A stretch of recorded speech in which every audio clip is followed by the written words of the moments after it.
नमः शिवाय। सावन का महीना भगवान शिव का प्रिय महीना होता है। अगर आप 16 सोमवार का व्रत करते हैं और 16 सोमवार व्रत की कथा सुनते हैं तो भगवान शिव आपकी सभी मनोकामनाएं पूर्ण करते हैं। तो आइए सुनिए 16 सोमवार व्रत की कथा। कथा प्रारंभ। एक बार भगवान शिव जी पार्वती जी के साथ भ्रमण करते हुए मृत्यु लोक की अमरावती नगर में पहुंचे। उस नगर के राजा ने भगवान शिव का एक विशाल मंदिर बनवा रखा था। शिव और पार्वती उस मंदिर में रहने लगे। एक दिन माता पार्वती ने भगवान शिव से कहा, हे प्राणनाथ, आज मेरी चौसर खेलने की इच्छा हो रही है। पार्वती जी की इच्छा जानकर भगवान शिव पार्वती के साथ चौसर खेलने बैठ गए।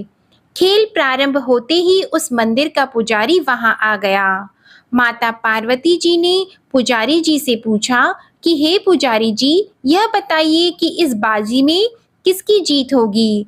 तो ब्राह्मण ने कहा कि महादेव जी की जीत होगी, परंतु चौसर में शिव जी की पराजय हो गई और माता पार्वती जी की जीत हुई। तब ब्राह्मण को उन्होंने झूठ बोलने के अपराध में कोढ़ी होने का श्राप दे दिया। भगवान शिव और माता पार्वती उस मंदिर से कैलाश पर्वत लौट गए। पार्वती जी के श्राप के कारण पुजारी कोढ़ी हो गया। नगर के स्त्री और पुरुष उस पुजारी की परछाई से भी दूर दूर रहने लगे थे।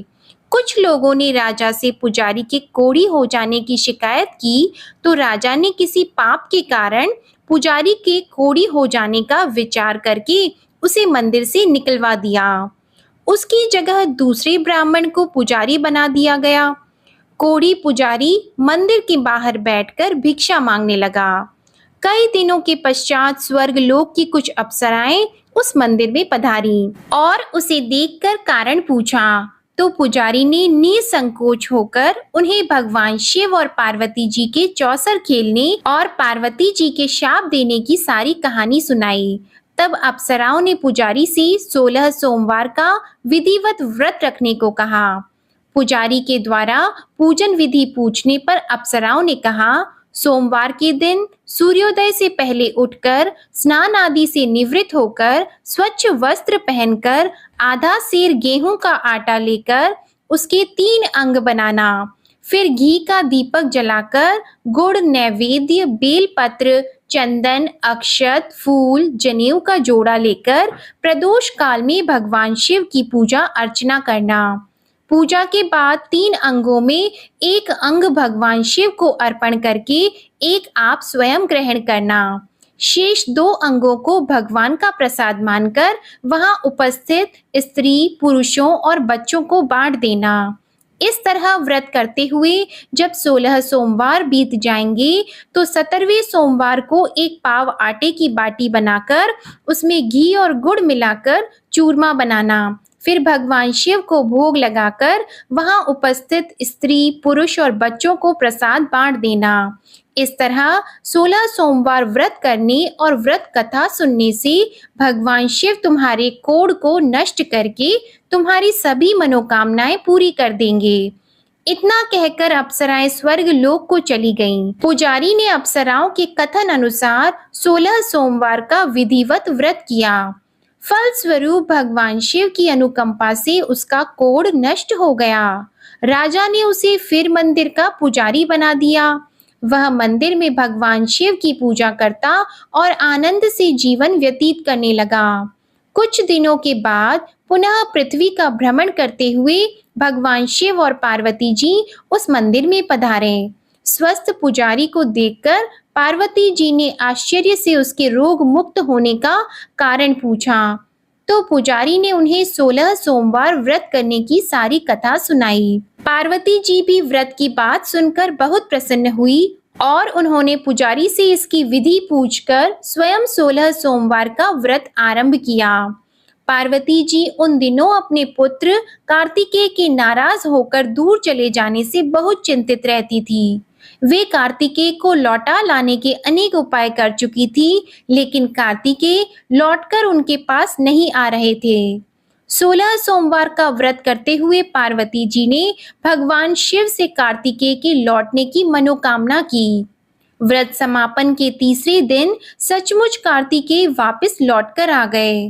कार्तिकेय ने अपने हृदय परिवर्तन के संबंध में पार्वती जी से पूछा, हे माता, आपने ऐसा कौन सा उपाय किया था जिससे मेरा क्रोध नष्ट हो गया और मैं वापस लौट आया? तब पार्वती जी ने कार्तिकेय को 16 सोमवार के व्रत की यह कथा सुनाई। कार्तिकेय अपने एक ब्राह्मण मित्र ब्रह्मादत्त के परदेश चले जाने से बहुत दुखी थे। उसको वापस लौटाने के लिए कार्तिकेय ने 16 सोमवार का व्रत करते हुए ब्रह्मादत्त के वापस लौट आने की कामना प्रकट की। व्रत के समापन के कुछ दिनों के बाद उनका मित्र लौट आया। ब्राह्मण ने कार्तिकेय से कहा, प्रिय मित्र, तुमने ऐसा कौन सा उपाय किया था जिससे परदेश में मेरे विचार एकदम परिवर्तित हो गए और मैं तुम्हारा स्मरण करते हुए लौट आया हूँ। कार्तिकेय ने अपने मित्र को भी 16 सोमवार के व्रत की कथा और विधि सुनाई। ब्राह्मण मित्र व्रत के बारे में सुनकर बहुत खुश हुआ।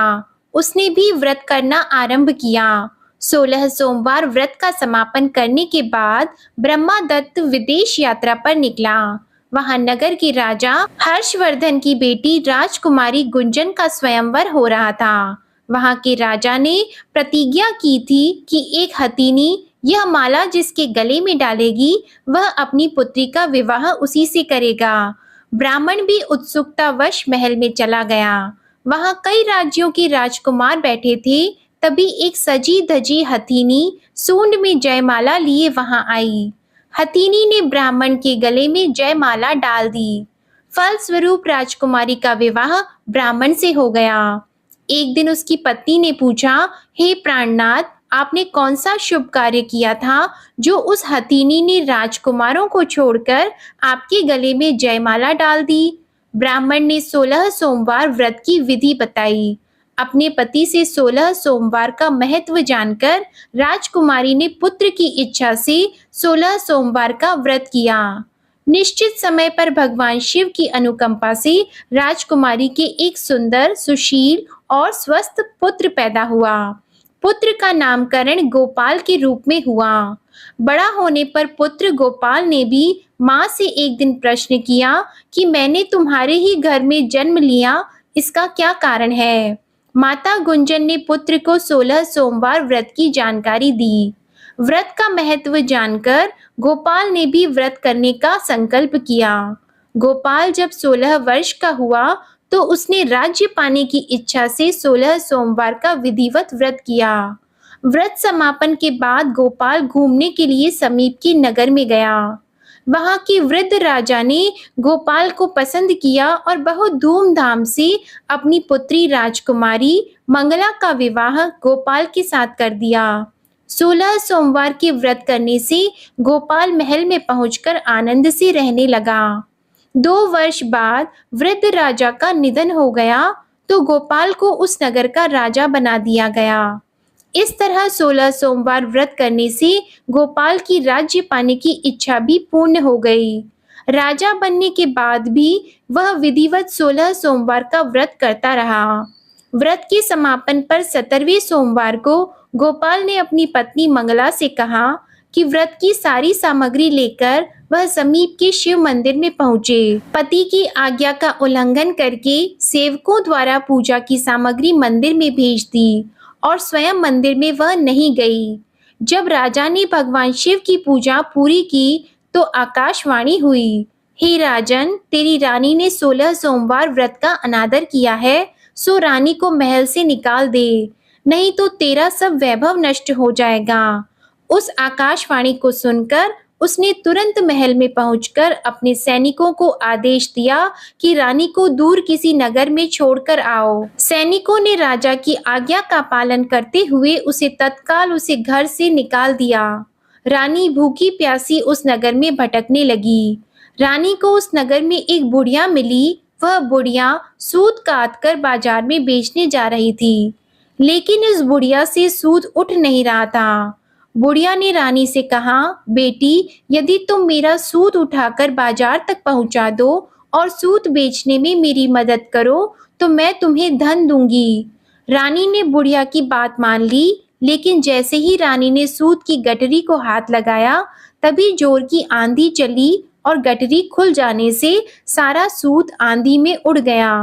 बुढ़िया ने उसे फटकार कर भगा दिया। रानी चलते चलते नगर में एक तेली के घर पहुंची। उस तेली ने तरस खाकर रानी को घर में रहने के लिए कह दिया, लेकिन तभी भगवान शिव के प्रकोप से तेली के तेल से भरे मटके एक एक करके फूटने लगे। तेली ने भी भगा दिया। भूखी प्यास से व्याकुल रानी वहां से आगे की ओर चल पड़ी। रानी ने एक नदी पर जल पीकर अपनी प्यास शांत करनी चाही, तो नदी का जल उसके स्पर्श से सूख गया। अपने भाग्य को कोसती हुई रानी आगे चल दी। चलते चलते रानी एक जंगल में पहुंची। उस जंगल में एक तालाब था, उसमें निर्मल जल भरा हुआ था। निर्मल जल देखकर रानी की प्यास तेज हो गई। जल पीने के लिए रानी ने तालाब की सीढ़ियां उतरकर जैसे ही जल को स्पर्श किया, तभी उस जल में असंख्य कीड़े उत्पन्न हो गए।